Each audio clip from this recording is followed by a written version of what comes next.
حسبي ربي جل الله ما في قلبي غير الله نور محمد صلى الله لا. So to begin then, what I want to look at initially is the Quran itself. Because if you want to know why we do something, and if you want advice, practical advice, where do we go to? We go to the Quran first and foremost. Yeah? So I want us to look at the Quran. What does the Quran tell us about the reasons for fasting and how we fast in a way that's going to be beneficial, that's going to make us improve in our lives? These two aspects. So first and foremost, I'm going to look at the Quran. I want to begin with a quote by Sayyidina Umar, who was the second caliph of Islam, one of the great, obviously, companions of the Prophet ﷺ, who mentioned something. He says that the one who turns away from the Quran, yeah, so the human being or the person who turns away from the Quran, God will break his back.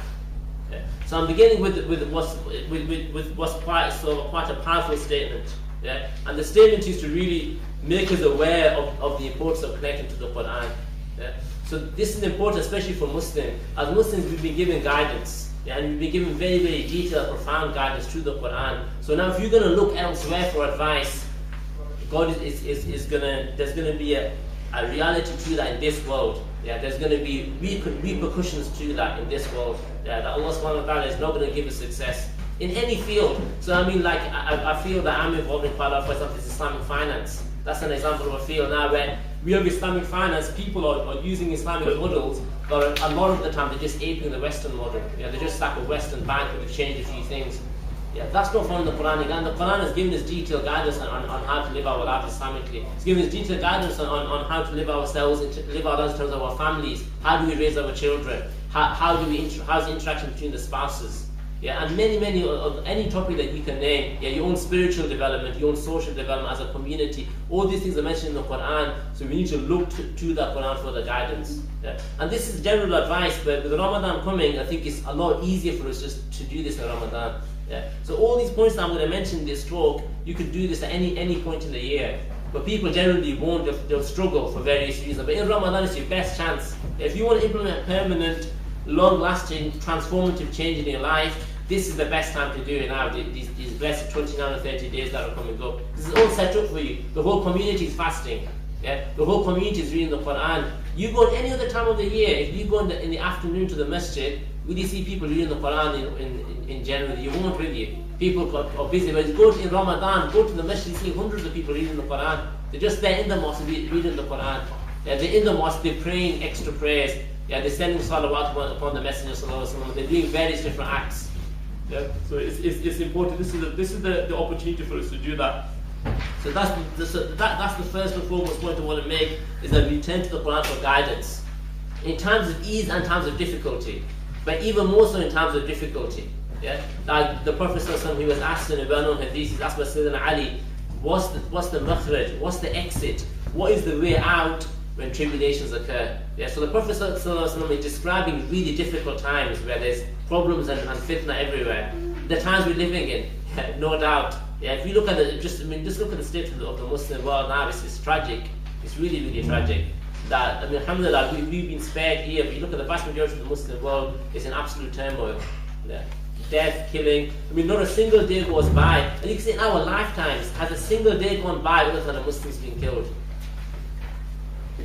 I mean, if somebody can point to, December the 24th, 1982 or something like that, but I don't think we'll find a single day where a Muslim, and a Muslim blood, this is Muslim blood being shed.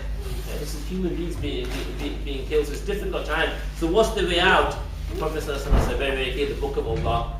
Yeah, the way out on that day is the Book of Allah. So it's upon us to connect to that. How do we connect? Yeah, there's many different ways. The beginning point of this connection is no doubt is recitation. Is to recite the Quran. This is the beginning. So we should have within our lives certain amounts of ayahs that we recite every day. And I want to keep it very easy for people. Yeah, so if you set your target, I'll say even just do seven ayahs a day, 7 verses a day. How long will that take you? Like a minute.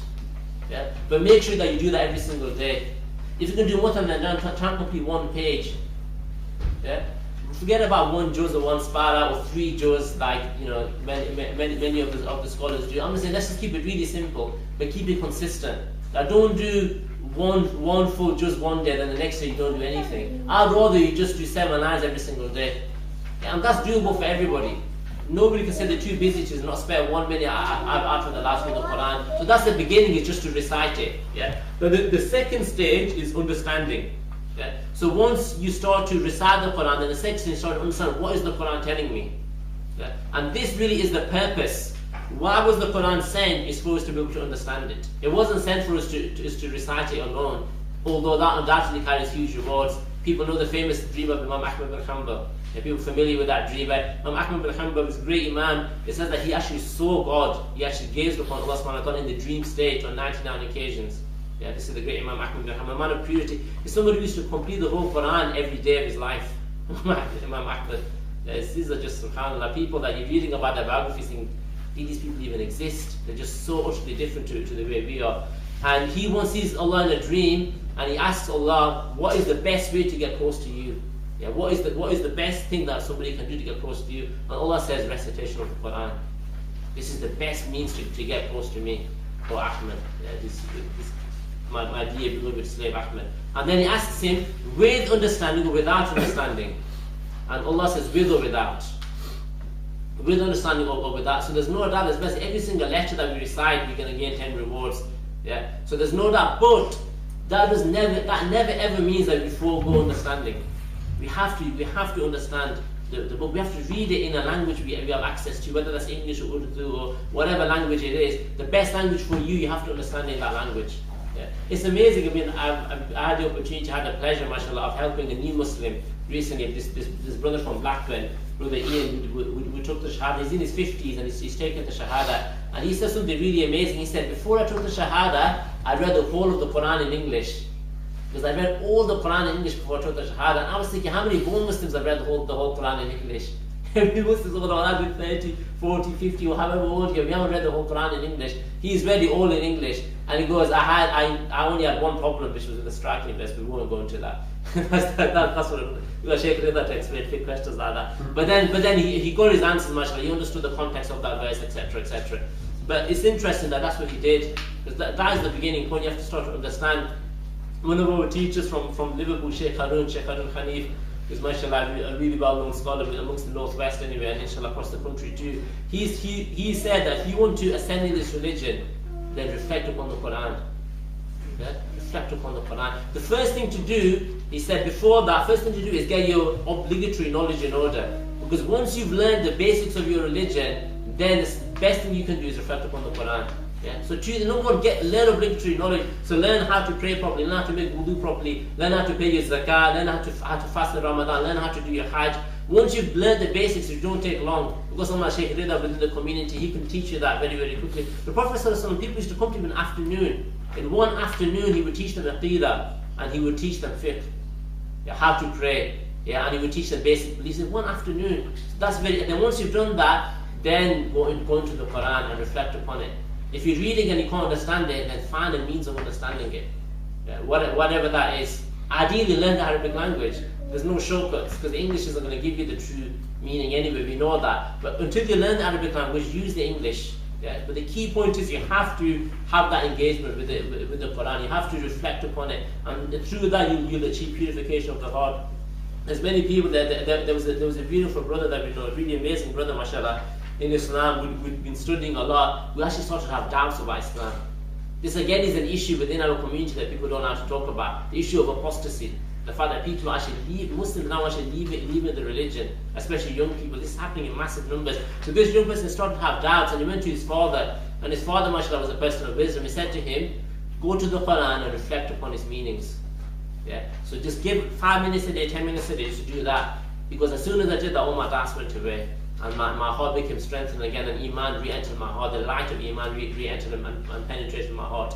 So this is the importance of it, to take time. And again, what I would say to people here is 30 seconds, 1 minute of your day. I'm really trying to keep it very simple for people. Give 1 minute of your day where you open up the Quran and you read one ayah in English, and then you think, what does this mean? Yeah, and not like, what does this mean? I can make my own mind up, but ask Allah, Ya Allah, open the meanings of this ayah to me. Yeah, that I don't have this knowledge, grant me to somebody who can explain it to me, and allow me to understand and taste the reality of this. Even just give 1 minute of your day in that. That's all I'm asking for is small but consistent actions here. Yeah, that this kind of connection with the Quran is got to be a regular thing. Yeah, the nature of Islam and religion and anything in general is it takes time. Yeah, it might take you 20, 30 years. Yeah, people don't know how to hear that. They want it in like 20 seconds, but that's the way the world is. It might take you 20, 30 years. Yeah, one of the great imams of the past, he said, for 20 years, I used to get up in the middle of the night and pray. I used to hate it. Yeah. And because then for another 20 years after that, I enjoyed it. It took him 20 years of getting up, this is hard. Kept. After 20 years, suddenly it opened up for him and Allah gave him the secrets, the reality of that. It's the same with the Quran. It might take us a while to taste the reality of the Quran, but keep on doing it and eventually you will taste. This is something really important. Okay, so we do this, and there's no better time to do this than Ramadan. Because Ramadan is the month, as we've got here, is the month in which was sent down the Quran as a guide to mankind and clear proofs of the guidance and the criterion and judgment between right and wrong. Yeah. So this is the month that the Quran was sent down, and why was it sent? As a guide and as a criterion to let you know what to do, how to navigate your life. Yeah. So this is first and foremost that we make Ramadan, we make firm intentions. This Ramadan is a time when we connect to the Quran, whatever level we're at. Yeah, if you're at mashallah, you might be the level of someone like Shaykh, if mashallah, maybe reading 3 juz a day. Yeah, Hafiz al-Quran, mashallah, Allah preserve him in that, read more for 5. Yes, somebody then he's still going to increase. Yeah, if you're just not reading anything at all, then start reading your 1 page a day, whatever level you're at. Yeah, but to have that, and really we should be aiming to at least complete the Quran once in Ramadan. Really, that's what I would say. If people really struggle with reading it, then fair enough if you're really slow. But otherwise, you really should be committing to that. Yeah. Your practicalities, I would say give 1 hour a day of recitation in Ramadan. And then once you move beyond Ramadan, then just try to keep whatever you can maintain. But in Ramadan, at least give 1 hour of your day to just pure recitation of the Quran. Yeah, that's practical advice that I'd give. So whatever you can, if you really fast and you can read 3 juz in that time, then you can read 3 juz. If you're going to read 1 juz in that time, you can read half a juz, whatever you can do, but give 1 hour, yeah, inshallah. And again, try to stay consistent. What happens in Ramadan is the first few days everyone's on a high, and then it just kind of drifts off, and then everyone picks up again at the end, when it comes to like the final 10. But it's that middle period that you need to stay consistent in, so that every single day is a day where you're increasing in your connection to the Quran. Okay, so try to do whatever you can. It's really important. That's the first aspect. Then the second sort of major piece of advice that we want to give to do in Ramadan is a connection to the Sunnah. Yeah, a really deep connection to the Sunnah. So again, we've got this hadith, which is Bukhari. I think there's a riwayah also in Muslim as well, where the blessed wife of the Prophet Sayyidatuna Aisha was asked, can you describe the character of the Prophet, or what was the Prophet like? And she said 2 things. One riwayah, she said that he was the Quran, Quranun Yamshi, he was the Quran in motion, and he was the Quran walking, that he was like a walking Quran. And then in another one, she said that his character was the Quran. Yeah? These are two well-known sort of hadith of Aisha radiallahu anha, who was the wife of the Prophet ﷺ, so she knew him intimately. And we know, mashallah, the people who are married here, you know that your wife is your biggest critic. Yeah, no doubt, everybody knows that. Yeah. That's why many will say that if you follow the advice of your wife, you'll achieve wilayah. Yeah, you'll achieve the highest ranks of the religion of Islam. Because if you can implement that criticism that she's giving you, mashallah, many try and fail, no doubt. But look at this. This is the wife of the Prophet ﷺ. What she's saying? She's saying that he was the Quran in motion. His character was the Quran. I mean, that's telling you something that even in his private moments, he implemented the Quran. Yeah. So this is really important that we become people who don't separate. We don't separate the Quran from the Prophet ﷺ. We can't separate it. The message and the message are the same. One of the things here within the Western model of education, this is what they try to do. There's something it's a long word, but I'll explain. There's something called the Cartesian dichotomy. Yeah, this is like a 19th to 20th century idea that we separate things. We separate a messenger from the message. Yeah, but we don't do that as Muslims. Yeah, the Quran and the Sunnah are intertwined. Yeah? We don't separate the Prophet from the message that he was just a messenger. We was just a messenger who came to deliver a message. We never say that. He was the message, and he was the perfect embodiment of the message. If you want to understand the message, you have to go to him. Yeah, that's why. Let me ask you a question to make sure you're all still awake. What is the greatest commentary of the Quran? Ihsan or click on you because I know your name. Unfortunately, you've drawn the short straw there. What's the greatest commentary ever written on the Quran? What's the greatest explanation ever done on the Quran? Not written. Ibn Kathir's. Okay, mashallah, excellent response. He says Ibn Kathir, so he's referring to a book which shows that mashallah he's a well-read Muslim. Because most people wouldn't necessarily refer to that, but that's excellent. So Ibn Kathir, that's an example of a book that's been written. Anyone else? One of the young lads here. Bismillah. I'm putting it. You don't know your friends. I'm looking a bit shy there. Bismillah. You don't know. Okay, alhamdulillah, that's half of knowledge right there. Come to Imam Malik, say I don't know. Alhamdulillah. What do you think? What's the greatest explanation of the Quran ever? Abdurrahman? Is it the life of the Prophet Muhammad? So I think Abdurrahman's been cheating. He's been reading my notes before, hasn't he? But alhamdulillah, doesn't matter. We got where we wanted. But that's the point. Yeah, the Sunnah is a detailed explanation. So if you do the Quran, how do I implement this in my life? It's through the Sunnah. And it's very. This is the beauty of the Sunnah. It's so detailed. Yeah. Again, let's go back to Imam Ahmad bin Hanbal, this great Imam. They said that he memorized 1 million hadith. This is what's said about this tremendous scholar. Yeah, tremendous scholar. One of the lights of this ummah. The Imam of the Ahlul Sunnah wal Jama'ah. He memorized, so that's 1 million hadith. So look at the detail of that. So that every single point in our life, we know exactly what to do. Yeah, there's not a single situation in your life except that you have guidance. This is the power of the Sunnah of the Prophet ﷺ. Because otherwise, if we try to make our own minds and we'll do whatever our nafs wants, whatever our own selfish desires want. Yeah. So we'll be like, I've got A or B, I'll go for that. But we can't do that. Because the Prophet ﷺ is telling us, no, do this. In any situation whatsoever. And it's so detailed and so clear. That's why the positive side is much like we've got guidance. The potential negative side to that is we'll have no excuse before Allah on the Yawm al-Qiyamah. What excuse are we going to have? That you can't say, well, I didn't know what to do. Of course you knew what to do. Every single last thing was explained to you. Yeah. And it even goes beyond that. Beyond that, then we have the ulama, the awliya, we have the scholars and the purified ones from the ummah who have explained even further. Yeah, but they've gone into even details they've given commentaries on the commentaries on the commentaries. So we know exactly what to do. And this is why, I mean, I'll give you one example of this. A beautiful example is the Imam al-Ghazali. Yeah, Sheikh Rada mentioned him in his talk. Imam al-Ghazali was a great Imam. Imam al-Ghazali is somebody who's now gone into the Quran and the Sunnah and is giving us even more detailed advice. And he's really simplified the whole religion for us. Yeah. So I'll give you one example. There's a book that he's written called Minhaj al-Abidin. Yeah. And it's a book where he covers many topics. One of the topics he covers in that book is how to deal with the devil. Yeah. So he talks about the enemies of the human being. All of us, we have enemies in our lives. Yeah. So let's just say, let's pick on Abdurrahman. Abdurrahman, if there was somebody who you knew that there's somebody out there who's trying to kill you, it was physically trying to kill you, they're trying to rob, they're trying to steal from you, would you take advice from that person? Obviously, you'd be silly to. Why? Because even if it looks like he's giving you good advice, you know this guy's just trying to take you somewhere else. Yeah. And yet Shaitan is worse than that. Shaitan, the devil, he's not just trying to kill you physically, he's trying to destroy your spiritual life. If only it was a physical attack. So he takes the physical, he's trying to destroy you forever and ever and ever and ever. Yeah. So this is Shaitan. So Imam al-Ghazali gives a strategy on how to deal with Shaitan. It's beautiful. I just want to mention, this is just an example of how the ulama, the gifts of the ulama, how they've allowed us to live the religion. So the very first thing that he says is Shaitan will try 7 things. There's only 7 things that Shaitan's going to try. Yeah? And for those people who are making notes, I really recommend that you write this down. 7 things that Shaitan's going to try. The very first thing Shaitan will try is he will try to stop you from acting. Yeah? He will try to stop you from doing an action. That's the most important thing. So let's just say Fajr's come in, go back to sleep.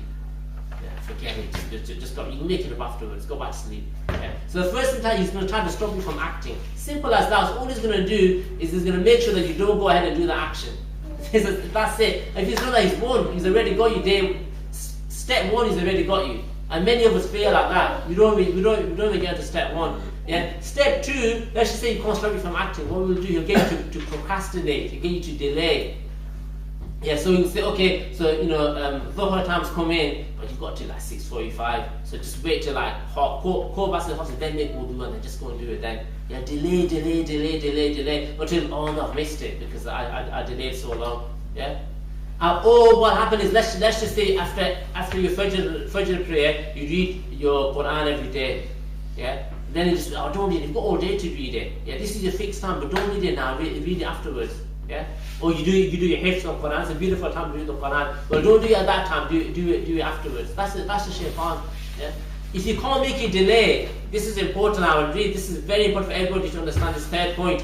If you can't make it delay, what will he do? He'll make you do the action, but in a sloppy way. So he'll still do it, but do it quickly.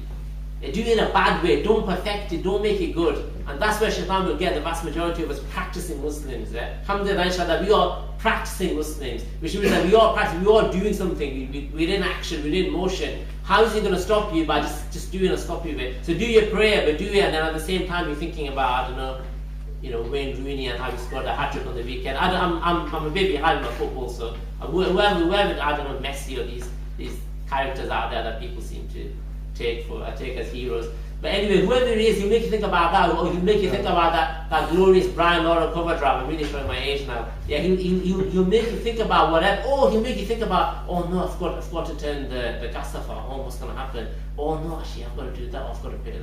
And all this, so you just bombard you with all these random thoughts. That's what shaitan will do. So that you've done the action, you've done it on time, you've done it properly, so it's still got you. Yeah. So this is now the fight with the devil. So what happens now is, let's just say you miss an action. Yeah. So let's just say every morning you pray for it, but you miss Fajr. You still do your qada. I'm not saying don't do your qada, but when you do your qada, recognize that now you're boxing with the devil. Because the devil at that stage, he doesn't even want you to do the qada. He said, forget the qada, you missed it, forget it now, what's the point? Yeah. So you go on like this. So let's just say that you do perfect the action. So let's just say that you're praying, mashallah, in a beautiful way. Yeah. What will you do then? He's not going to give up. Don't think, okay, fine, I'm doing it now. What will you do then? You'll be, amazing. Oh, you amazing. Look how brilliant you are. You're doing it. You've got to go and like show off about this now. So now you're going to start to check my prayer out. Look at the way I fast. Look at the way I read Quran. Look how beautiful my voice is in Quran. And it all becomes about showing off in front of other people. And it goes on like that. Yeah? So what's Imam al-Ghazali doing is he's simplifying the religion now to one thing. Just act. Simple as that. And if you can't understand that intellectually, then there's issues. Then you're going to fall into the things that Sheikh Rida was talking about, people who are excused from fasting. And you're not of sound mind if you can't understand that. And that's why he said, Imam al-Ghazali says, knowledge without action is insanity. Yeah, if you know you should be doing something and you're not doing it, you're mad. It's as simple as that. You're insane. And don't pretend that you're anything else. You're insane. So therefore, just act. It's as simple as that. Just any situation, just act. Always make sure that you're in a state of motion. That's it. That's the religion there in a nutshell. Just act. Yeah. Okay. Then, so you must say, well, what do I do? Go to the Sunnah. Yeah. Go to the Prophet ﷺ and look at his life and what he did in that period of time. You do it. So what would the Prophet ﷺ? He would remember Allah in all states. Yeah. He would remember when he woke up in the morning. What would he do? He did the dua. When he left his house, Bismillah, except all like this. When he's walking to the masjid, when he's going to the marketplace. Yeah, all different situations. Yeah, he's in that state. So again, you do that as well. You stay in a state of motion. Yeah, always keep on acting at the right times. When you wake up in the morning, do that dua, and then try to perfect it. Try to do it in a way whereby you're aware that Allah is watching you. Yeah, try to do it in a way where you're concentrating and you focus on that act. Yeah, and this is the struggle of life. But what the point I'm most of the time I make is that intellectually it's not an issue. For you to understand that it's not an issue. The problem is that we don't do it. Why don't we do it? This is where the devil gets us. Yeah? So this Ramadan, this is the thing. They say that the devil's the shayateen are locked up in Ramadan, aren't they? But why is it that we don't do anything? Because there's different. One of the explanations that our teacher Sheikh Hamza gave, Sheikh Hamza Yusuf, he said because you've been obliterated all year long. Yeah, all year long you've been getting battered with his whisperings. That even in Ramadan, even though they stop, the echoes of this whispering still continue. So the devil still got you. Yeah. So don't think, okay, it's Ramadan, I'm sorted. Yeah. And secondly, of course, you still got your own nafs to deal with, which is worse than 70 devils anyway. Okay, so that's really important that we've been given detailed guidance, and really, I mean, this is the key. I mean, alhamdulillah, we've been given this guidance. Let's try to make the most of it. Yeah, let's try to ensure that our lives are structured. Yeah, one of the Shuyukh of Yemen, of the Hadram Valley in Yemen, he said, anyone who doesn't have a wird is a qid. What does that mean? He said somebody who doesn't have like a structure to their life, yeah, somebody who doesn't have regular things that they do every day of their life is a pig, is a monkey. Yeah, so it's almost like this is how animals live, isn't it? This is again like just do whatever you want, right? No, we have to have structure. So we have times and we have things that we're doing, and we have a timetable, and we stick to that. This is like the beginning of any type of change within our lives. Yeah, is to have some type of structure. And what do? We know exactly what to do. We know exactly what to do when we finish prayer. We know what to do before prayer. We know what to do before Dhuhr, after Dhuhr. All throughout the whole day, we know exactly what to do. Yeah, the Prophet told us exactly what to read even. Yeah, at every single stage of it. When you're putting on clothes, we know what to do. And when you're stepping into the bathroom, when you leave in the bathroom, even whilst we're cleaning ourselves. Yeah, now like one of the great Sahaba, I've forgotten the name. I don't know, maybe check them out by the time. But one of the great Sahaba, somebody once said to him, they said, "Your Prophet, he told you everything, did he?" And he said, "Yes, he even taught us how to go to the bathroom. Even when we go to the bathroom, we've got guidance that we know that you squat, yeah, that you do certain things. We know how to go to the bathroom. I mean, that's detailed advice. Yeah. So, and then what about every other aspect of our lives? We know exactly what to do. Yeah, inshallah. So this Ramadan, make it a means by which we get this structure into our lives, but also with the view of sustaining it. It doesn't stop as soon as Ramadan ends. It doesn't stop. Yeah. So that we have that. So that's really important that we take that. I just want to mention a couple of examples of this from the lives of the companions themselves. Yeah, I think it's really important that we start to connect to the lives of the companions. One of our teachers in Liverpool, he mentioned Sheikh Ibrahim. He said because there's a lot of pleasures in life. Yeah, that the human being, he can enjoy many different pleasures in life. Yeah, but he goes, for me, he goes, is there a better pleasure than reading about the stories of the companions? It's a question to ask. Is there a better pleasure? Although I don't know whether there is or there isn't. Yeah. It's through reading those stories that it really brings your heart back to life. Yeah. So I mean, let's look. So let's have a look at the example of Sayyidina Umar. Yeah, Sayyidina Umar ibn al-Khattab, when he became the leader of the Muslims, he could have had everything that he wanted. Yeah, he could have had all the pleasures. How did he choose? How did he choose to live? Does anybody know? Yeah, this time I'll take a hand raising thing. I'm being generous, and I'm not picking on the sisters from Newcastle, so I don't know if there's any controversy. But Sheikh Rida accepted everybody else and anybody. How did Sayyidina Umar choose to live? Like, I think when he's become the caliph, and Muslims at that time, especially with the expansion, become very wealthy throughout especially his career particularly. So how did he live? Peacefully, yeah, but I mean, I'm talking about his physical life. What kind of a house did he have? What kind of clothes did he have? What kind of food did he eat? Okay, anything else? That he wouldn't make sure yeah, he had a small house. He wouldn't show off. Wouldn't mention anything else. We'll call upon your friend there. Yes, ma'am. He was just like kind of good to like be sure people like how to like be good, like not to do bad stuff. Yeah, excellent. Yeah, he showed kindness. The way he lived was like a direct mirror image of the Prophet ﷺ himself. Yeah. The way Sayyidina Abu Bakr as-Siddiq lived was like a direct mirror image of the Prophet ﷺ himself. The way Sayyidina Ali lived was a direct. Sayyidina Uthman, all of them. You can name any of the 124,000 companions. You know, Fatima Zahra, Sayyidina Aisha, Sayyidina Hafsa on the women's side, and it was a direct mirror.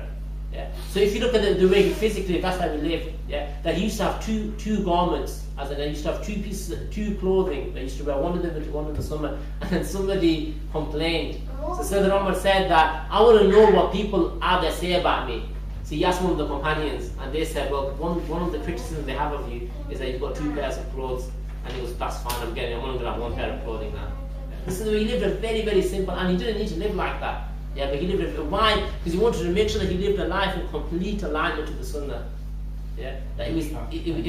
Sorry. Then attract attention. Yeah, it's not even about that's attractive, but it's also about choosing to live in a simple way. You know, so that the trick is like let's just say you poor. I don't know how much money you've got in your bank account, but let's just say you poor.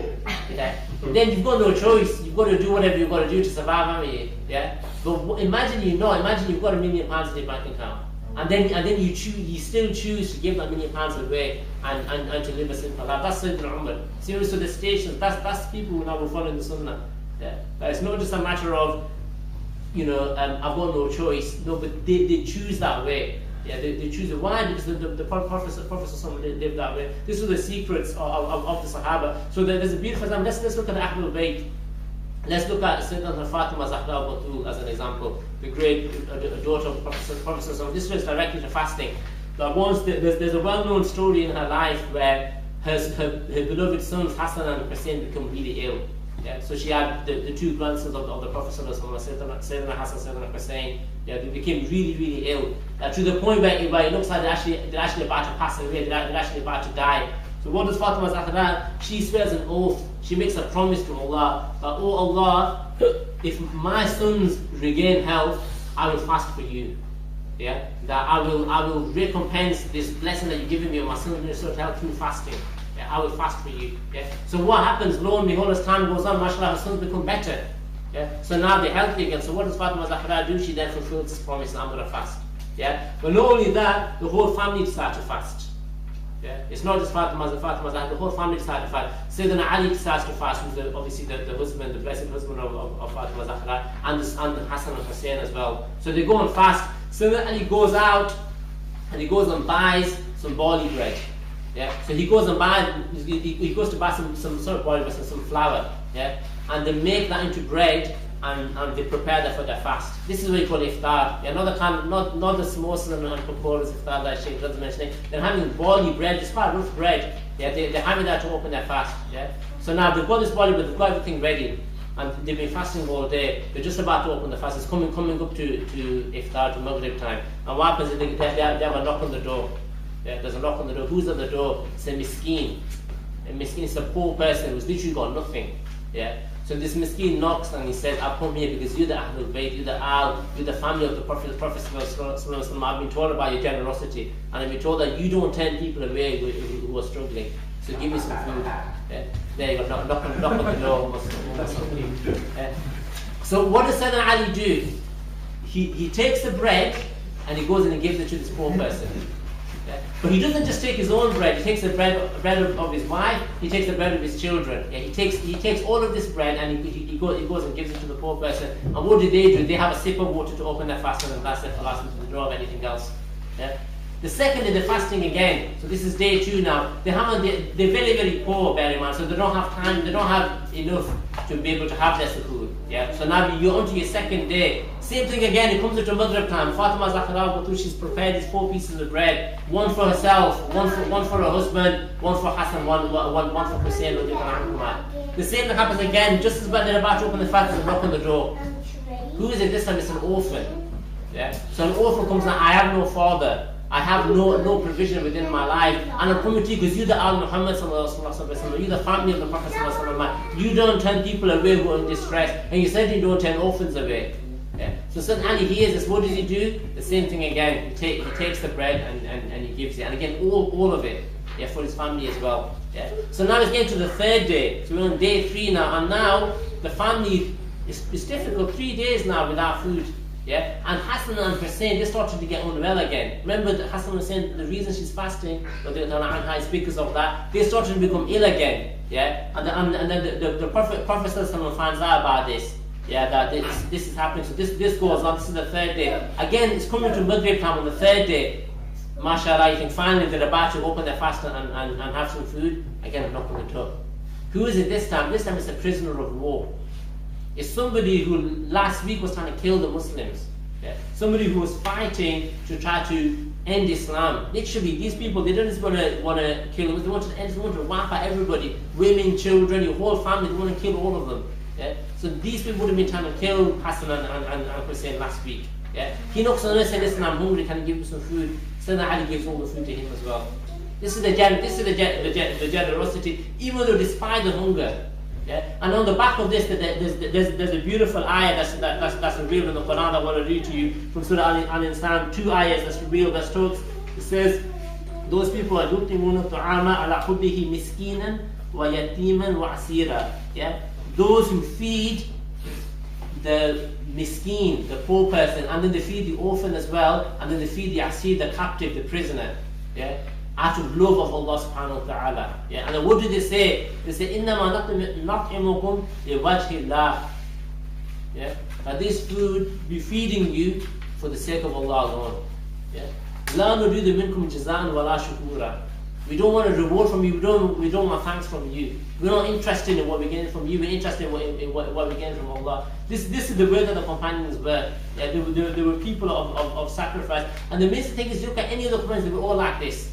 Yeah, every single one of them. Yeah, so that you can go to Sayyidina Abdullah ibn Umar, the same thing with him. Sayyidina Abdullah ibn Umar, somebody brings him 100,000 gold coins. Yeah, this is one of the younger companions now. Someone brings 100,000 gold coins and he distributes it all out to charity. He doesn't take a single penny for himself. They're giving him the gift. They're not saying give it to charity, they're giving him a gift. Sayyidat Aisha, someone gives her 100,000 gold coins, she distributes it all out to charity. Yeah. And then what happens is then there's a voice heard from inside the house, from somebody who's living in the house saying, what about us, Aisha? We're hungry, we haven't eaten for days. And then she's like, if you'd have reminded me, I would have saved some, but I forgot. That she was just in the zone of I need to give.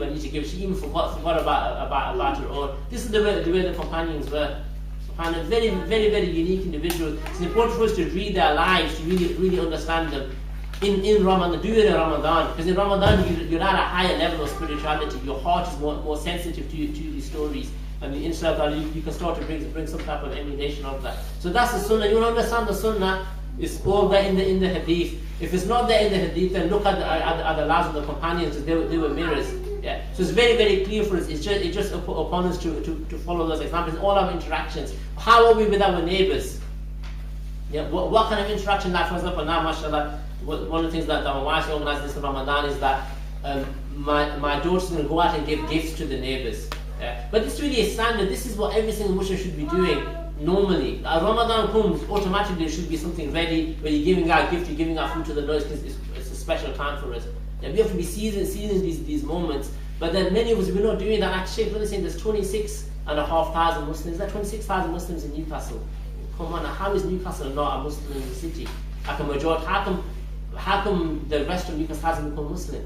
It's unbelievable. Yeah, it's unbelievable. How come they haven't become Muslim? When you look at the opposite way around, look at Indonesia. Indonesia, you have 6 Muslims, 6 Muslim traders that went to a population of 1.5 million, and the whole thing turned around. They all became Muslims, all entered into Islam. How many people are there in Newcastle? What's the population of Newcastle? About 1 million, I think. About 1 million. Yeah. Okay. So alhamdulillah, and you've got 26,000 Muslims, but we're not having an impact. I mean, look at the Prophet ﷺ. What was he doing? It was all about impact. Pre-Ramadan, post-Ramadan, in Ramadan, whenever it was all about impact. And it was all about saving people from the hellfire. When people would pass away, be grieved. Someone passed away and they didn't pass away in Islam, he would take that personally. That I didn't save him, that look, he's going to go to hellfire, and I could have saved. This is the way that it was. So we're interacting with our neighbours, with people who are in need within the community, whether it's a physical need, whether it's a mental need, people who have got mental health issues, whatever situation it is, we have to be reaching out to them. Yeah? And it goes on and on like that. Yeah, there's so many, to our own children. How are we raising our own children? Again, are we raising them in accordance with the Sunnah? Or we inculcate, and especially our children, because our children, we have more hope in them than us. Yeah, like us, many of us now, we've got certain habits, we've got certain ways of living our lives. Our children, mashallah, we can still create something with them. So again, look at that. Ramadan is a time of reflection. Yeah, I was reading, and inshallah I'll share it with you, because we have a bit of time for this. I'll share this with you. There's a beautiful lesson that I read recently about the life of Fatima Zahra. Yeah, it's a beautiful lesson. I just want to mention this, that how was Fatima Zahra, how was she raised? It's important to understand, not just for the women, for the men. She's a model for us as well as for the sisters. Yeah, she's a model for all of us. So how was she raised? Yeah, how do we raise people according to the way of the Sunnah? Because this is the Prophet Muhammad who's raising this jewel. This Jew who's the leader of women in Jannah. So how was she raised? So let's have a look at this. So he mentions now that the Sheikh, this is Sheikh Munir Bazuhair from Yemen. He says that in the rearing, when Fatima Zahra was raised, she was raised both by her father and her mother. Yeah, so her father sallallahu alaihi wasallam and her mother Khadija al-Kubra, they both had a massive impact in her life. So that's the first thing. But the father was at the forefront sallallahu alaihi wasallam. He's leading by example, and the mother as well. They were both there. And what did she see? She saw tremendous sacrifice from them both for the sake of Islam. So this is the first things that before she even reaches an age of maturity of understanding, she's already learned what Islam is through seeing the way her parents are. Look at the amount of sacrifice they're giving. So he mentioned because Khadija al-Kubra, despite being extremely wealthy, Fatima Zahra witnessed her mother give it all away in the service of the Prophet ﷺ. Yeah, this is a really, really wealthy woman, and she's giving away everything to the extent that many of the scholars of Sirah say this is the reason why she died. She dies because there's 3 years where the Muslims are put into exile. Yeah, there's 3 years where they're not allowed to trade with anybody. And in those 3 years, how do they survive? It's through the wealth of Khadija al-Kubra. She basically finances 3 years of feeding the whole Muslim community for 3 years. But what does that mean? She doesn't eat herself, she doesn't have anything for herself, and that leads to her illness, which actually leads to her passing away, to the blessed and beautiful Khadija al-Kubra, who's buried in Makkah al-Mukarramah, mashallah. Okay, so so you continue, says, whenever wealth or sustenance came to the house, Khadija would send it to the poor immediately. And now he goes on, this is important, he says, Fatima was raised in a house of chivalry, in a house of the Quran, and in a house of sacrifice. She witnessed the trials and tribulations for 13 years, what the Prophet ﷺ went through for 13 years in Mecca, calling people to Islam. She experienced the blockade of Quraysh upon the graves for 3 years. She made the hijrah to Medina to Munawwara, where she entered with feet bleeding. She experienced 10 years in Medina and was married to the best of men, which was Sayyidina Ali. Yeah. And what does he say? He says, these actions are what shaped Fatima Zahra. This is what made her who she was. Yeah. Her marriage to Ali was not a life of ease and leisure. Yeah. It was a life of difference. So he mentions many different things about how she would undergo physical endurance and physical difficulties.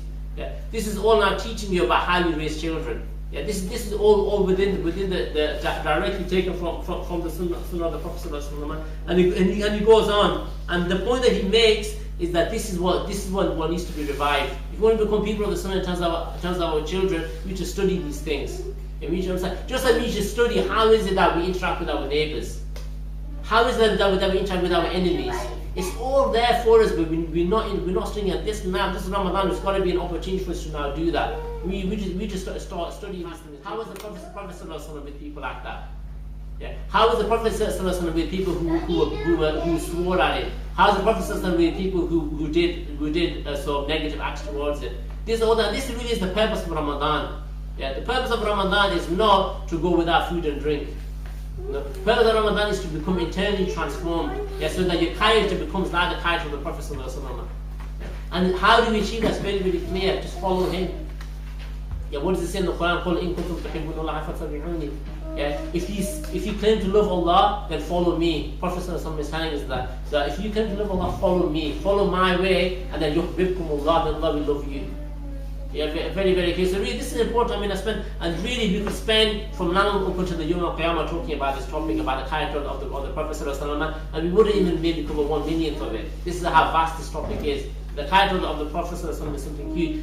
Allah Himself calls the Azim in the Quran. It's tremendous and vast. Yeah. So this Ramadan, we've got to start looking at it from that point of view. Because one of the things now that I found with a lot of Muslims is that many of us, we can follow the outward. Like, I can wear the jubbah, yeah, I can wear the jubbah, I can have the beard. What about the internal character?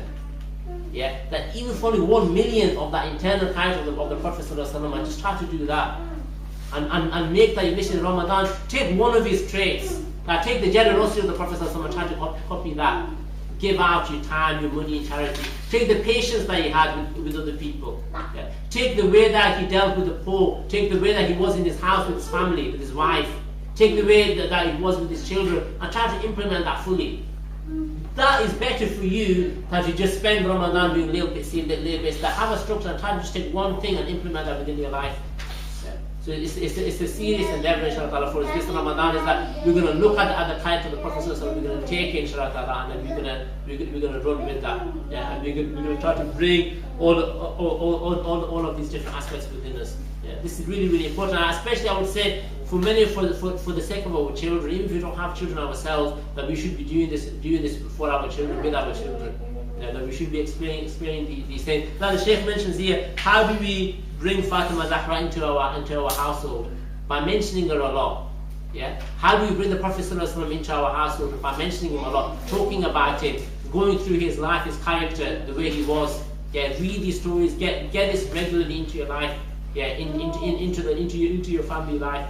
It's really, really, and then through doing this, inshallah, there'll be change. Okay, let's move on quickly then to the next thing. So we're going to take a break in about 10 minutes or so. So let's now look. I want to look at an ayah in the Quran, okay, to try to understand what fasting is and what the purpose is of fasting. So it's the famous ayah in the Quran, or it's already been mentioned by Shaykh Rida. It's mentioned in Surah Al-Baqarah. The translation is this: O believers, fasting has been prescribed for you as it was prescribed for those who came before you, in order that you may attain taqwa. Yeah. Okay, so this now is a command from Allah. Yeah, with fasting. And in this ayah, we start to understand the reason why we fast. The reason why we fast is in order to achieve taqwa. That's the reason. What is taqwa? Fear of Allah. Okay, mashallah. What's taqwa? God consciousness. Excellent. Being aware of who's there watching you. Excellent. Mashallah. Really good. Yeah, that's like the perfect answer. But we can still add more to that. God consciousness. The fact that God is being aware that God is watching you. That's the perfect answer, mashallah. Can you go beyond perfection? Bismillah. Let's ask this brother here, because he's been fed by it. Bismillah. And what is taqwa? Have you come across this before? Yeah, I've come across it before. Okay, mashallah. Anyone else? Taqwa. Well, if someone said to you what is taqwa, how would you respond, or would you know what it means? Or? Yeah, I think the brother hit the nail on the head when he said God consciousness. It's being aware that Allah's there watching you and implementing that to everything you do, basically. Yeah, excellent, mashallah. Yeah, so taqwa. Good analogies, like someone walking through a bush of thorns and having a cloak around him, covering himself to protect himself from obviously the thorns. I suppose that as an analogy to really protect yourself and I suppose things around you. Excellent, mashallah. Yeah, so for the sister who didn't hear that, what the brother was saying, it's an example I was going to actually mention, but alhamdulillah he's mentioned it, is that it's like somebody who's going through like a path and there's like thorns around and you're having to protect yourself from those thorns. So taqwa is to protect yourself, to ward off evil. Yeah, or it means God consciousness, which like to be aware that Allah is watching you at all times. And that is really what the purpose of Ramadan is. Yeah. It's in order for us to, it's like a school. Ramadan is a school, but the point is when you go to school, you graduate afterwards, yeah, when you go to college, university, and then you continue on with that, don't you? Yeah. You don't go to school and then just stop. Yeah, when school's out, you're not supposed to do that. That's the problem with the school system, I guess. That people go to school and then they forget everything straight afterwards. No, point of school is to learn something and then go and carry on practicing in your life.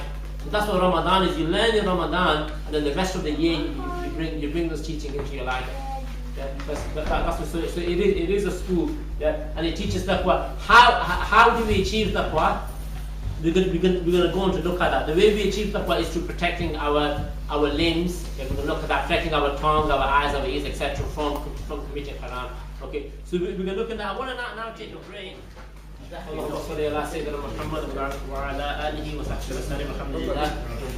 so we're going to continue now.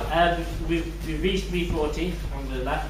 I'm going to go through the answers to this just to build up the suspense of the examinatory role.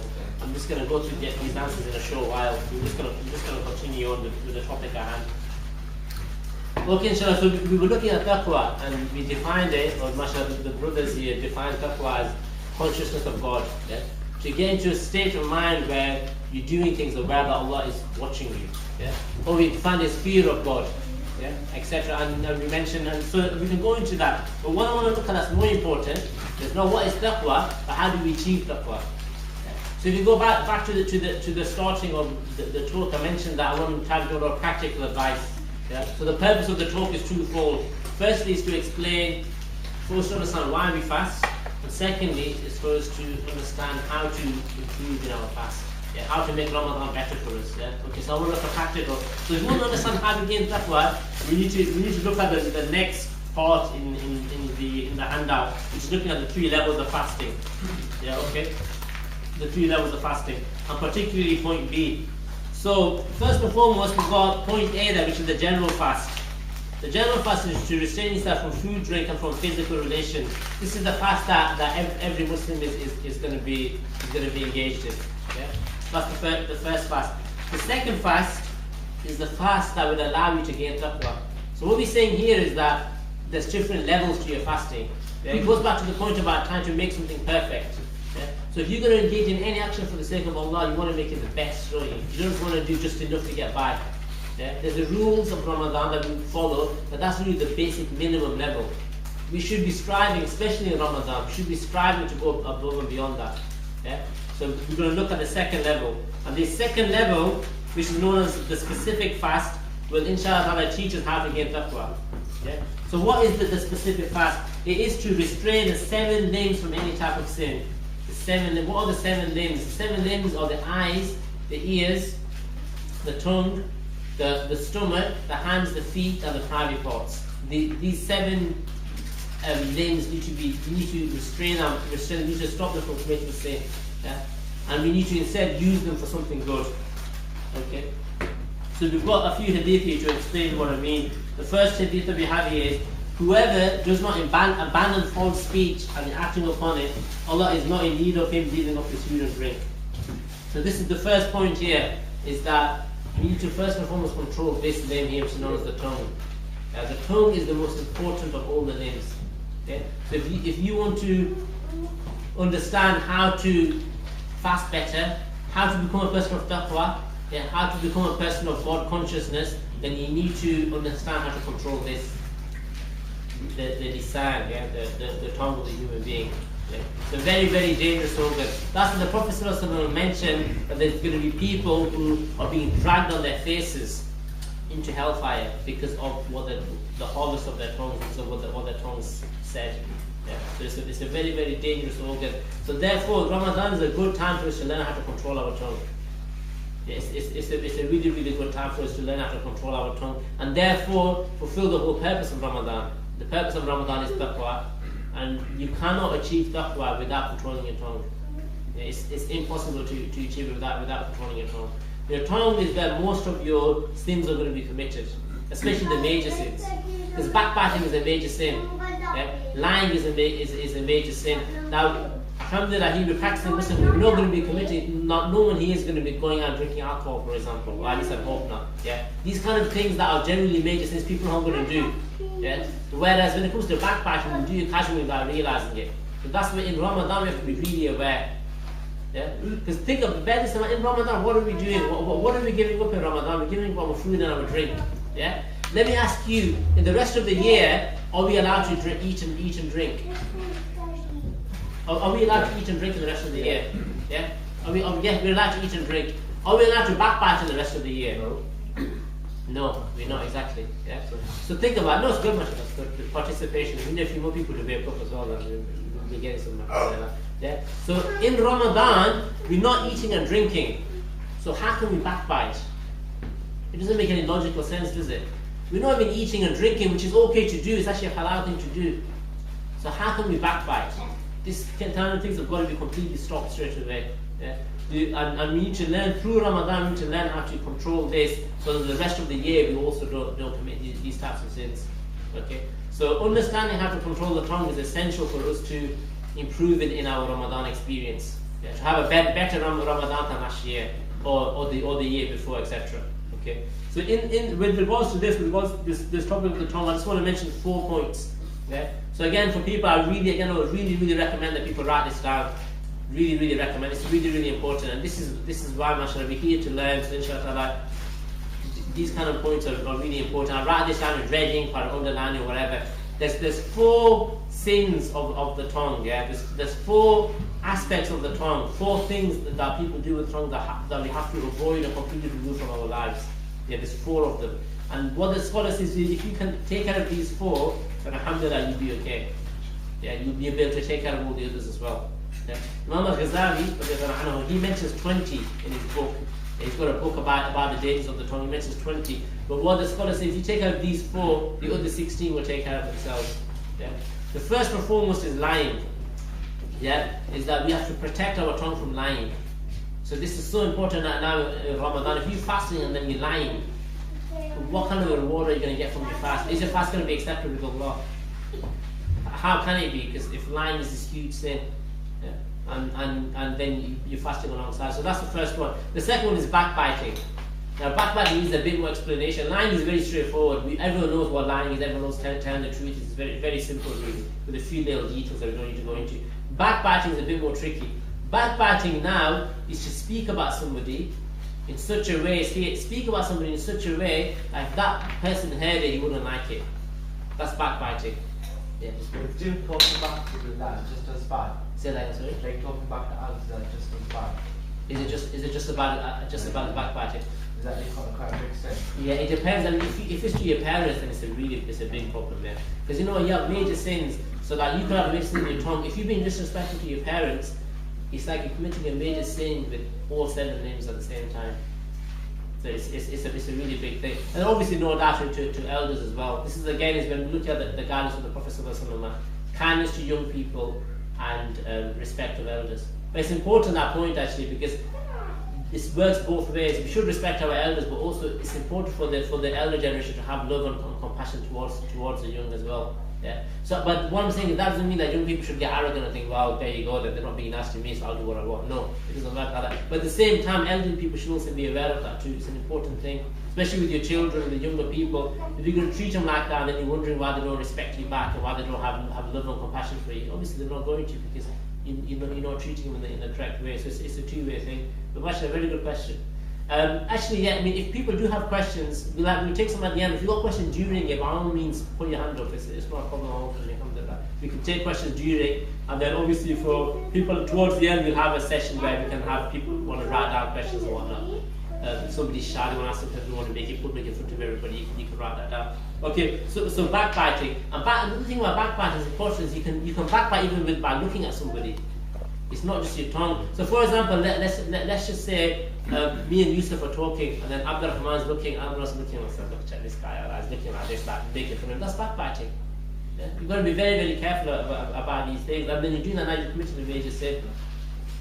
So it's really, really dangerous. This is what taqwa is like, saying it's that thorny bush, and it's like you go through this path, and you try to protect yourself. It's not easy. Because even to hear backbiting is a problem. So what happens now if you're hearing it? What do you do? How do you deal with that situation? Yeah. In a prophetic way, we're going to go on to look at that in a short while. But this is why taqwa is not an easy thing to gain. Yeah, it is challenging. When you start to look at the details of it, it is challenging. Yeah. So that's the second one. So the first one is that, second one is backbiting. Third one is argumentation. This is a really big one. We don't argue. We don't argue about matters of the deen, nor do we argue about things in general. So what then happens? And if someone's saying something wrong in front of you, what do you do? Let me ask you guys, what do you do? So let's just say you've got somebody in front of you, they're saying something, and you know that they're basically just chatting. Yeah, it's just whatever. They just and they've got no basis for their role. So now you're getting angry because they might be saying something about Islam and it's not right. So what do you do in that situation? Stay silent. Stay silent, okay. Then stay silent. Then the problem with that is because then that person was hearing and thinking, stay silent at the time. Obviously, let them say the piece. Yeah. And then that might calm you down as well. Okay. So once they said the piece, then you should obviously try and correct them or speak in a respectful way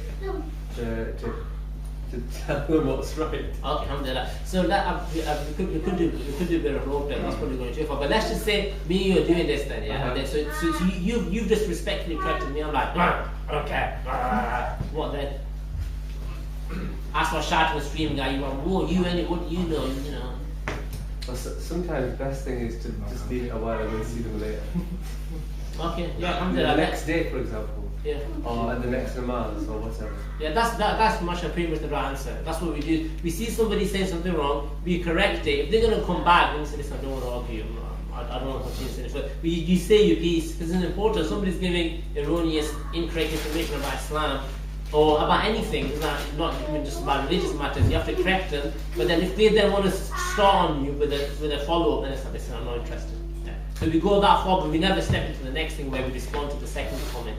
That now, because I mentioned that now is haram. That's not acceptable for you to engage in that. And you can't now say, oh well, he wound me up and stuff. It doesn't work like that. Yeah, at that stage we then restrain. Yeah. Okay, so that's the third one. And then the fourth one is speech that has no benefit. Yes, and this is quite a wide one. Speech that has no benefit. Yeah.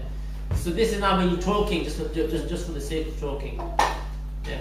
And this one is the hardest one to control. But what I would say is that there's a lot of things that we say that do have benefit. Yeah. So for example, if you might be spending time with somebody and you're talking to them, etc., and they might be talking about whatever. Yeah, they might be talking about the film that they watched last night or whatever they're talking about. That doesn't mean that you stop that conversation. You can still engage in that and then what you do is then you then try to bring that conversation away to something better. This is the way we deal with it. Yeah. So if you have somebody that was talking about something, let's just say that you're not interested in, or they're talking about something.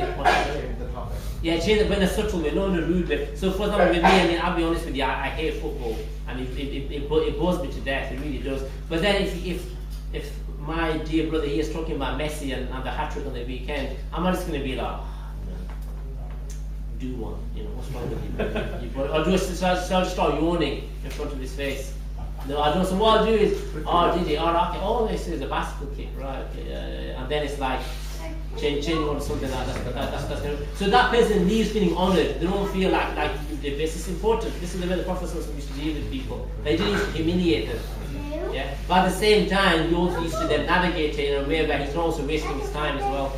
Yeah. So for me to engage in a conversation with I don't know your name, sir. What's your name? Zain. If I'm going to speak to Zain and I'm talking about the bicycle kicks and whatnot, that's not vain talk for me, because I'm doing it with a higher purpose in mind that I'm talking to him, and then I can maybe help him and get him off his football addiction. Yeah, yeah. So there is a purpose to it, and I think that's important. It's not haram to be addicted to football. You should be glad I'm not in charge, otherwise I'd have to stop there. Ban football forever. Put it into rule 101. But yeah, so the aspects that are important, that we don't become people that are very harsh, because that's the tendency. You know what happens when you start practicing, you start thinking, I'm right, yeah, and because self-righteousness is common. Yeah, you see that when people look at it this and that. Just because for like half an hour you've woken up and you realise it's wrong to, backbite, doesn't mean that you were probably backbiting an hour ago anyway. So don't be so harsh like I was backbiting. But at the same time, don't engage in it, but just in a subtle way change the subject. This is the way we engage. Not so you backbite us, haram. What are you doing? I'm gonna get my whip out now, or done that if it's the Imam sir. Yeah, we don't go down that route. We deal with it in an intelligent way, and especially with that last one, it's speech of no benefit. Yeah, there's different. The Imams give like sort of 6 reasons to speak and things like that for using your tongue, the dhikr of Allah, Quran to remind people, etc. So that is mentioned, but that's still quite broad. Yeah, within that category of the category of da'wah, for example, of trying to bring something closer to the deen, that's quite broad. Yeah, I remember this actually from a Muslim initiative talk. This is going back a while. We had Sheikh Abdul Aziz Fredericks. He came down and he told a really funny story. It really made me smile. He mentioned about a brother that this is about football as well. So I was like, football, but I had to go. It's the Sheikh speaking, so I had to go with it. But he said that there was a really good brother that he knew who was talking to a non-Muslim about Islam, and he'd been talking to him for a long time, and he was interested, but he wasn't, for whatever reason, he wasn't willing to take that step of entering into Islam. So what then happens is that he said, I want you to meet him. You come to the house, and maybe Sheikh Abdul Aziz speaks to him, something might happen. So you invite him to the house and sit and have a cup of tea or whatever. Sheikh Abdul Aziz, halfway through, he gets a call. Yeah, so he goes and answers the call, and the call is from a student of knowledge, one of his students saying, listen, I need this particular book. Can you drop it off for me? So Sheikh Abdul is saying, I'm in a difficult situation now, because obviously I've got guests at my house. It'd be rude just to get up and go, but at the same time, this guy here, he needs his book as well. So what does he do? He goes back to the room and he asks his friend there. He says, "Can you just go and drop this book off to this guy, and I'll keep this non-Muslim brother. I'll keep him company. I'll have a chat with him and keep him going and whatnot. You just go and do what you need to do." But yeah, that's fine. Of course, I'll do it for you. No problem, no shit. So he goes off. He goes and drops the book back. He comes back about like 15 minutes later, and he comes back to his friend, and his friend is like, "I'm a Muslim now. I've taken Shahada." What, 15 minutes? I've been trying for 15 odd years and 15 minutes, how do you do it? So then he asked Sheikh Abdul afterwards, what did he talk about? Did he explain about the beauty of the Sunnah to him, or did he explain about the Quran? He goes, no, we just talked about Rangers Celtic for 15 minutes. I was like, okay. But he goes, so we talked about Rangers Celtic and this and he goes, in between I'm slipping in, so, you believe in God, you believe in one God? Yeah, I believe in one God, yeah. Anyway, yeah, so what, I'm nothing all about Celtic or Rangers. I can't even make it up, but whoever, I don't know, Ali McCoist, whatever. Yeah, so they try, and then he's like, so what do you think about what from Muhammad sallallahu alaihi wasallam, this and that. And then by the end of it, he's like, yeah, mashallah, you know what, everything you said makes sense to me. I want to become a Muslim. Done. Yeah, but the way he did it, so for him that to talk about football isn't vain talk. Yeah, it isn't talk of no benefit. Rather, it's talk of great benefit. Yeah, and he mentioned many examples. Like Sheikh Abdul Aziz is well known for this. He knew a brother. He mentioned another example that I told. He knew a brother who was addicted to a particular substance. Yeah, so he was into substance abuse. And again, the way he advised him was beautiful. So he would go and see him on the weekends, and he would advise him, and he'd explain to him about sajda and etc. And then one day he came back and he was fine, and he was like, he looked at him and he's like, you seem okay today, so you're not bonkers today. And he's like, yeah, he goes, that thing you told me, because I did it, because I put my face on the ground and I did it all night, and it was just awesome. I'm like, I don't need this other stuff now. So like, again, I mean, you had the conversation. Sorry, just one question. No, it's not. It's just not. It's just a comment, Sheikh. You're not allowed to make comments. Oh, yeah. I'm joking. And some people at my work, they always say that I should say a prayer for Newcastle United after Friday prayers. Well, I'll tell you what bit. Which is that way, isn't it? Really, you've given them an idea. Going back to 1992 when Pakistan won the World Cup final in Ramadan, there was a lot of imams doing that, so I wouldn't worry about it. Many imams saying, "Oh, give Pakistan victory." What's going on here? Why are you saying that? It's just not that I need prayer and they're raising their hands. There you go, yeah, they will do. But I mean, so that's what it means. So there is scope there. There is scope, but really, the point I'm trying to make is a Muslim, we should really have purpose in our lives. So when we speak, and there should be a purpose to that talk. Yeah, that we shouldn't just be doing things. I mean, life is very, very short. It really is. So we need to make the most of our time. And idle talk, really, I mean, like you can say, well, it's halal for me to do it or whatever. That's one thing. Yes, it is halal for you to do it, but is it the best thing for you to do? That's what I'm trying to refer to here. Sheikh Rida went through the rules of Ramadan, and that was talking about what's halal and haram. What I'm also talking about is what's the best thing to do in a situation. Not just what's the bare minimum, but what's the best thing to do. Yeah. The best thing to do in Ramadan isn't to go to sleep, for example. Yeah, during the day and then wake up just before the fast is about to open. But if you're going to sleep part of the day, yeah, you need to do that obviously to keep your strength up. And it's not to just waste your time in Ramadan and say, well, I'm fasting on time. I haven't had anything to eat or drink, so what's the big deal? Yeah, it's about trying to go beyond that. So that's a little bit on the tongue. So what I would say, and this is practical advice if people want to follow this inshallah that will bring benefit to them, is to have some type of schedule again in Ramadan with this.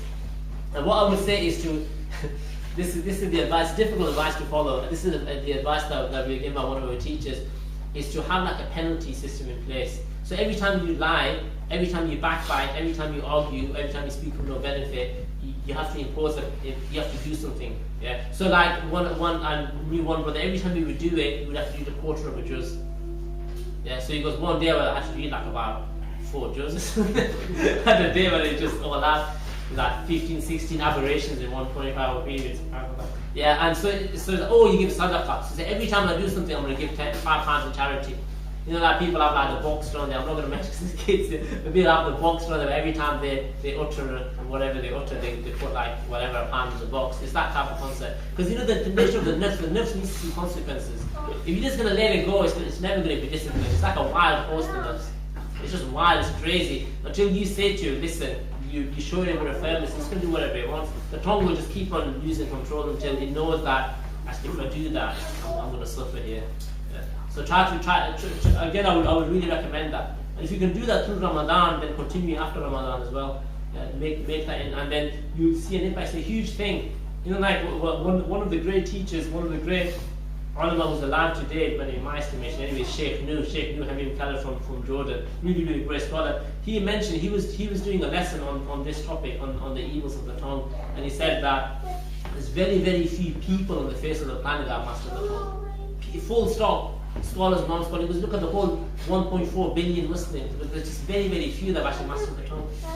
So it's really, mashallah, it's a difficult thing to do, but at the same time, it's going to allow you to achieve great ranks within the religion. And it's doable, it's possible, for all of us to do it. So we also got the eye, from that, so we got the ear as well. So anything that is haram for you to speak, is calm for you to listen to as well. So this is a more tricky scenario now. What now do we do if I go out and I'm spending some time with whoever's spending time and then they start backbiting? What do I do? Uthman, what do you think?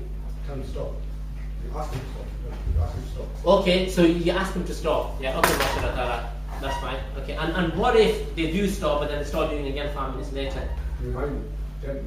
You just keep on reminding them. You know, you probably walk away from them. Oh, you walk away. Yeah. This guy's tough. Mashallah. Alhamdulillah, that's good. Okay, I mean, and one of there's nothing wrong with that approach. Mashallah. There's one that there's nothing. There is ulama that will say that. Bismillah. If someone sat down and they're just chatting it, as you youngsters like to say, what are you going to do? It depends what we're saying. So let's just say that they're talking badly about your friend at the end there. They're saying stuff about him that if he heard it, he wouldn't like it. Well, you're going to stop it. Okay. So But you're going to stop.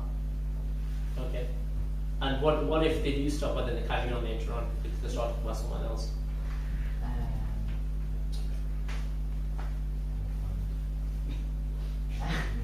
What's that? I'm not sure. Okay. So excellent, mashallah. So there's different ways to do this. The advice that we were sort of given, the best way to do, the optimal way to do it, is to, like we're saying, to subtly change that subject. And there's ways, and because I was talking to somebody about this, you can't do it. Like you can just say things, oh, that's not very nice thing to say. So you can say in a subtle way, but you don't necessarily have to tell them stop doing that to upset that. Because I'll tell you, what's interesting. And again, there's nothing, because one of our teachers, Sheikh Jamal, the teacher came from America. Someone asked him this question, and he said, well, Uthman said at the back. So there's nothing wrong with that much. He just said, listen, sometimes just got to tell people as it is, and just because that's what people sometimes they just need to be told. But no doubt that there's other strategies as well. And I think that because what will happen is that you'll end up you won't have a conversation with anyone. This is the reality of the situation. This is how bad a problem this is within the ummah. You won't have a conversation. Everyone just you lose friends. Is probably a good thing. You won't have any friends left. Because everybody backbites. That's the reality. If you're being perfectly honest, that's true. Everybody does backbite. So you're gonna, and then secondly, you're gonna end up annoying a lot of people. Yeah. So a way to deal with it, a more subtle way, is to try to do this aspect of training. If that's unavoidable, then it's unavoidable. Yeah. But then but I would recommend is to try these other means. But it's so important, honestly, really is. This is what was in the estimation of one of our teachers. This is what's destroying the ummah, is backbiting. Because what he says is really compelling argument. So Sheikh Hamza Yusuf from America, he says that people are committing major sins and then they're not turning back to Allah. Yeah, because backbiting is a major, and then they don't turn back to Allah. So what happens then? Then Allah's not going to answer their prayers. Punishments upon the Muslim ummah are coming because of this issue. That's his content. That's what he says. And there's a lot to that. I think there's a lot of wisdom behind that. Because it's true that why not be raising our hands at our praise on me? Because we're backbiting. With the major sin, you have to turn back. If you're committing minor sins and you're praying, your 5 daily prayers properly, and you will do, inshallah, they'll be removed, but not with major sins. Yeah, so it's something really important. Yeah? And same with arguing. You use various things to calm things down. People talking things about without any benefit. You try to change that situation around. Yeah, so we don't listen to them, and it goes on like that. The one final thing I want to mention on this is the stomach. Yeah, which is the whole point of Ramadan is reducing food. So one of the links is the stomach itself. So when we open our fast, how much should we eat? Not too much. Yusuf, how much should we eat?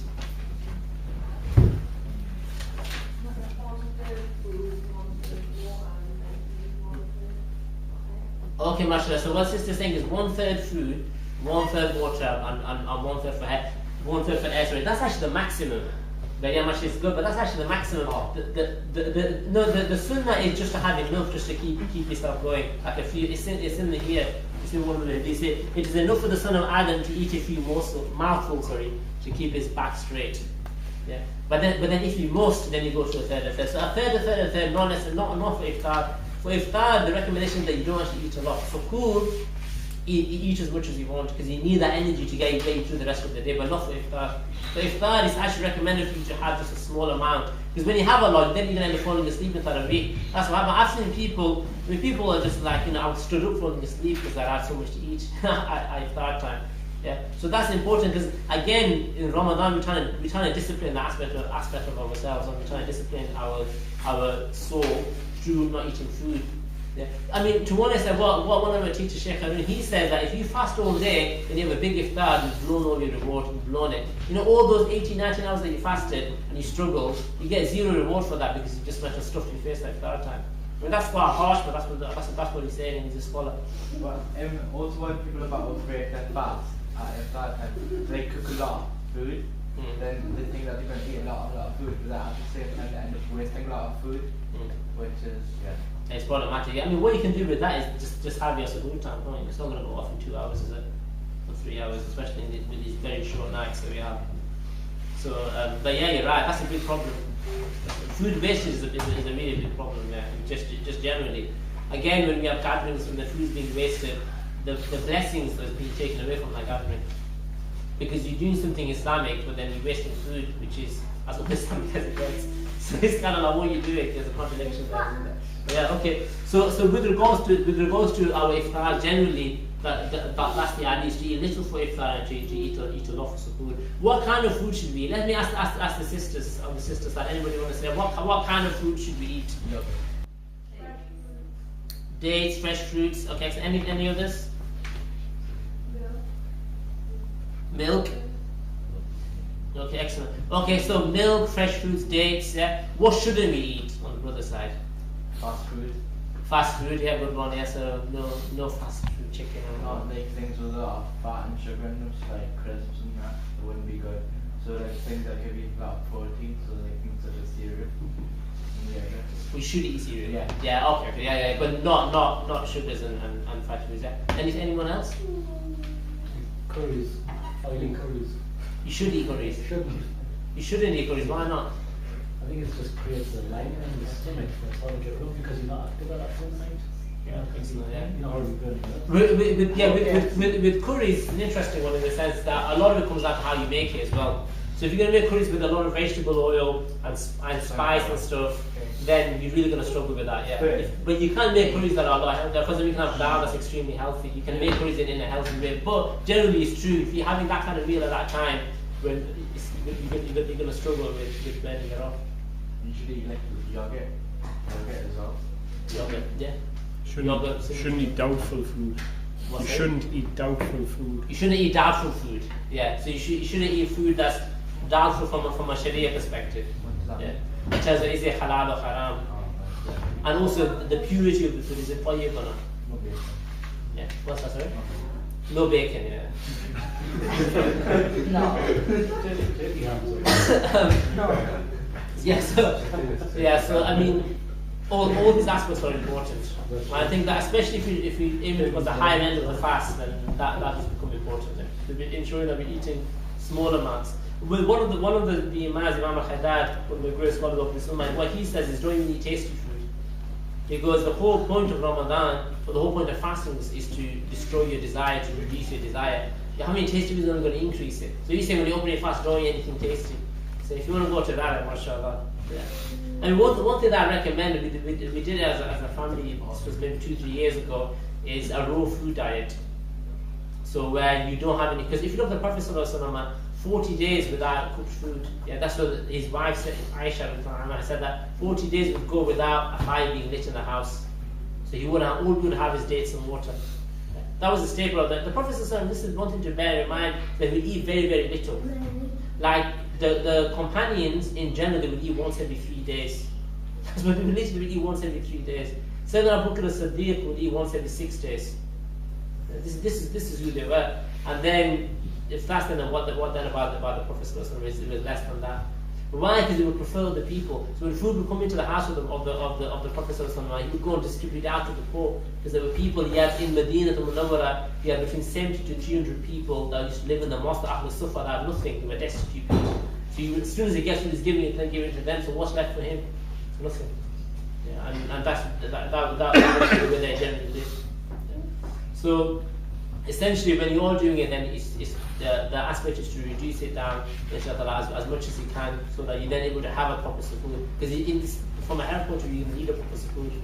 Yeah. Unless you've been fasting throughout the year, which is what we recommend, really is to fast Mondays and Thursdays or to fast regularly. Then it's easier. Ramadan's very easy for people to fast throughout the year. But if you've just been eating 3 meals a day and it comes to Ramadan, it's like, oh, you know, what's happened here? Which is what most people unfortunately do. But really the point is just fast regularly. It's actually, fasting is actually very easy once you get used to it. It's a very, very easy form of worship. But no, initially it's a very, very hard form of worship. It's the hardest form of worship for us, isn't it? Once your stomach gets used to it, it isn't that difficult at all. And then it's not about the food, it becomes about how can I worship better when I'm fasting. Yeah. This is the thing in Ramadan, if all you're thinking about is your food, then you miss the point.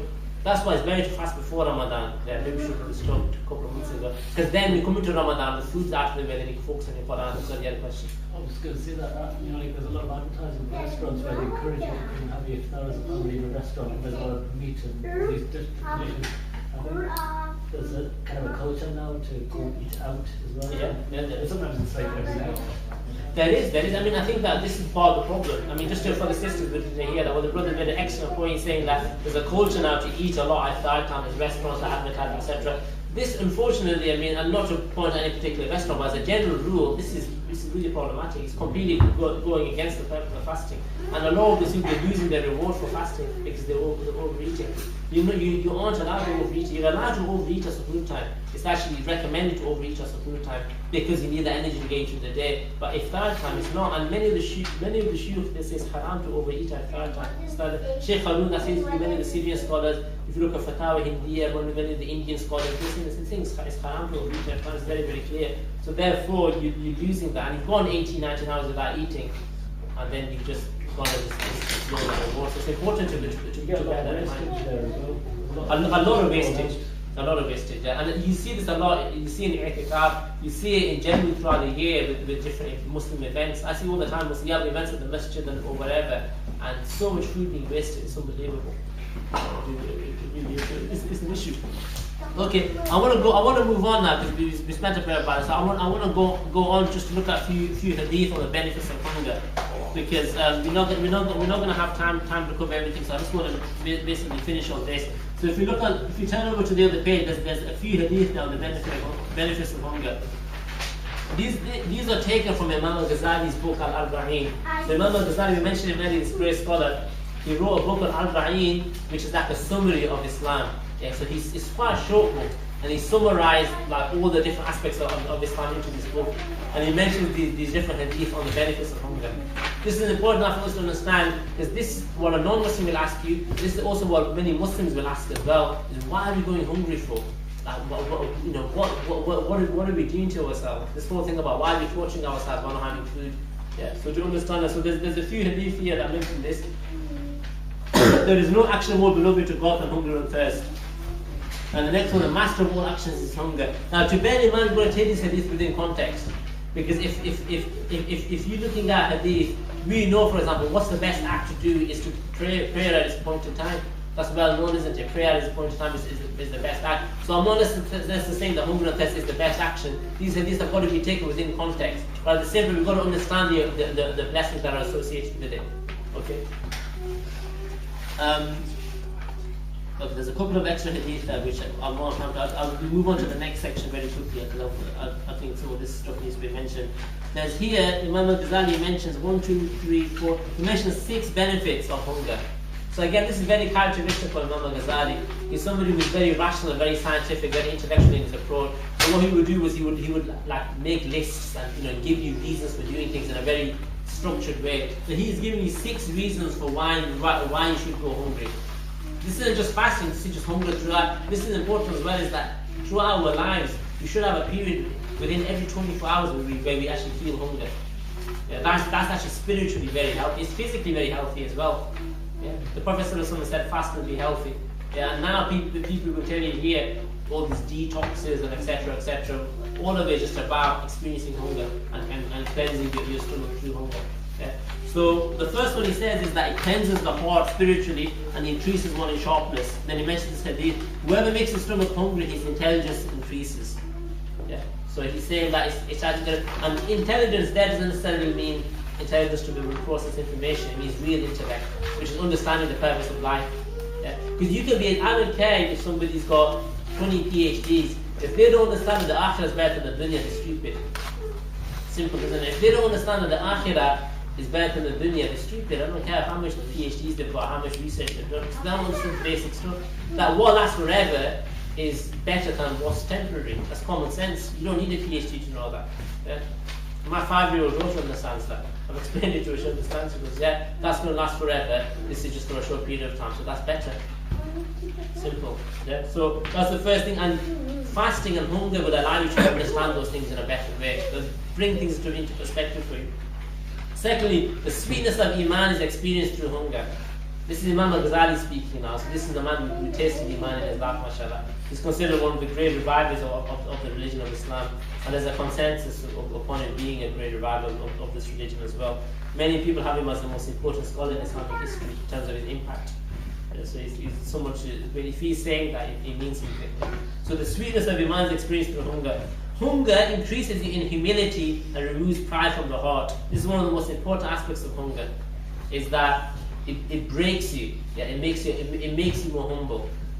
This is the nature. If you look at poor, this is why you notice a lot of poor people, they're naturally more humble by nature. They naturally don't think a lot of themselves, and it's because they experience hunger. Yeah. It breaks one's desire, one's shahawat, which is the source of all sin. So the basic desire within a human being, whether that's carnal or physical desire, in terms of the opposite gender, or whether it's any other type of desire that you have, hunger will help you to control and restrain that, so it stays within the limits that we need. Aisha radiallahu anha mentions, and this always makes me smile, she mentions that the first bid'ah after the prophetic era was filling the belly. Yeah, so people nowadays were obsessed with this is bid'ah, etc., etc. I mean, many of us were struggling with that, just trying to avoid that bid'ah. Yeah, why do we? No one talks about that. Because that's what she said. She goes, the first bid'ah that came was that, and then once people filled their bellies, they just went to the dunya. Yeah, they just neglected. They just left worship behind. This is the nature of having a full stomach. The next benefit, it enlightens the body. So general worship and tahajjud increases as you sleep less. If you eat less, you sleep less. If you eat more, you sleep more. That's a general rule. To a certain extent, you don't want to eat so little that you're having to sleep, your body's having to sleep to compensate for that. That can happen as well. Yeah, so there is an aspect of balance there. But generally, we're eating way too much. The reason we're eating is because our brain's telling us to eat. Because there's chemical reactions going in our brains that's telling us to eat. Not because our body's telling us to eat. Guaranteed. And why do we know that? Because people, the Sahaba would eat once every 3 days and they were fine. And look at, they were very physical people. They were going on in battles, they were actually doing archery, they were used to wrestle within the role thyself, used to wrestle in the masjid. Yeah, they would deal with very, very physical people, but they used to eat once every 3 days and they were okay. Even Buddhists and look at some of these other traditions that you see very, very little. And they're able to function completely fine. So when you think you're hungry and you need to eat, a lot of the time it's just your brain, it's just chemical reactions in your brain, it's just your nerves basically, it's just your desire telling you to eat. You don't actually need to eat at all. A human being can get by from very, very little food. I mean, look at the amount of calories we need to survive. We just, for if you don't believe me, go and look at the research. Because we don't go and get a book on health, and they'll tell you exactly what to eat, and you'll be surprised. It'll probably be like a quarter of what you eat at the moment. Okay. And the final one, which is good for students, you save money, just have less attachment to the dunya. You save money. But that's good though, because again, a lot of people, what are we doing with our time? We're spending our really precious time on making money so we can eat. Yeah? Or making money so we can live. If you can reduce that, then that's going to mean that you're not for work, because maybe you go part-time in your job, and then that now gives you more time for other things, gives you more time for seeking knowledge, it gives you more time for worship, it gives you more time with your family, it gives you more time to do things that are going to allow you to ascend closer to Allah. So that is important as well, and we should be looking at life like that. We need to reduce our attachments to the dunya. We don't need the 4-bedroom house, and we don't need the big car. If you're going to go for something smaller and more manageable. So that a dear friend of mine mentioned this point, so that people always complain to me about how they don't have time. Because the advice I give to them is go and live in a 1-bedroom house and eat 1 meal a day. Because if you do that, guaranteed you'll have time for everything else in your life. Because suddenly you're not working, you don't need to work, or how much do you need to work to be able to sustain that type of lifestyle? So it's important to bear that in mind. A lot of the time we're working to be able to fill our bellies or to be able to fulfill all the desires. But if we actually remove them from our lives, we'd have more time to be able to sort of come into alignment with the way of the Prophet in many different ways. Okay, so we're going to stop there. I'm going to take questions, inshallah. So